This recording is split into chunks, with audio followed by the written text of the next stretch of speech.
haven't been seen on AEW television since the firm's brutal Said attack. something about MJF So, right now. with your big match heading into Full Gear, the World Heavyweight title, how you feeling?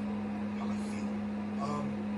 After the firm attacked me in a very cowardice fashion, doctors informed me that if I wanted to be 110% come Full Gear, I definitely shouldn't be traveling on the road. And to be frank, the only thing I'm worried about is that match at Full Gear against John Moxley.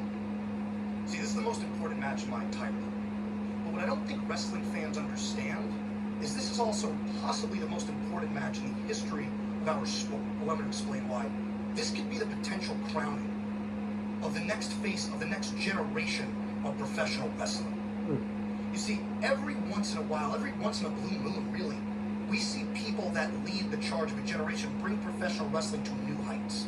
Guys like Bruno Sammartino, Dusty Rhodes, Ric Flair, guys like Hulk Hogan, Stone Cold, The Rock, John Cena. All of these men were generational talents. And that is exactly who MJF is. So here's what's gonna happen.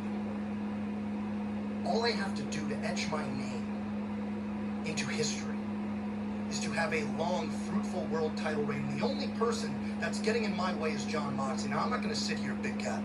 I'm not going to sit here and I'm not going to pretend that John Moxley is an easy competitor to beat. See, I don't like you, John. I think you're a low-life scumbag piece of shit. I think you're from the slums of Cincinnati, and I think you have absolutely no class, but I do respect you. Because, John, you weren't born to be a world champion. Matter of fact, you were born with 2 left feet and not one single athletic bone in your body. However, I respect you because you had to work your ass off to become the man you are today. Blood, sweat, tears, sacrifices. You had to defy all the odds, doing 15-hour drives to wrestle in front of 15 people for $15. And you did it over and over and over again, honing your craft until eventually you did the damn near impossible, John Moxley. You became the best professional wrestler on God's green earth. But know this. Come November 19th, you're about to lose that handle because I was born to not just be a professional wrestler, but to be the professional wrestler.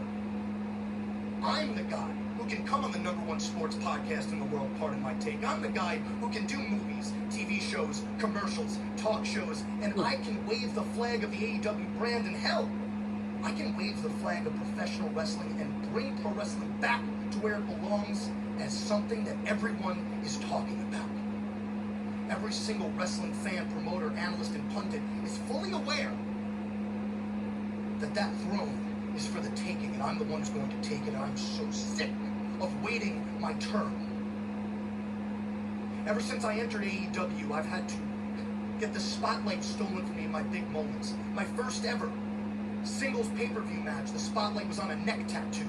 My first ever world title shot, which was against you, John Moxley, when you cheated, the spotlight was on Matt Hardy taking a fall like Humpty Dumpty.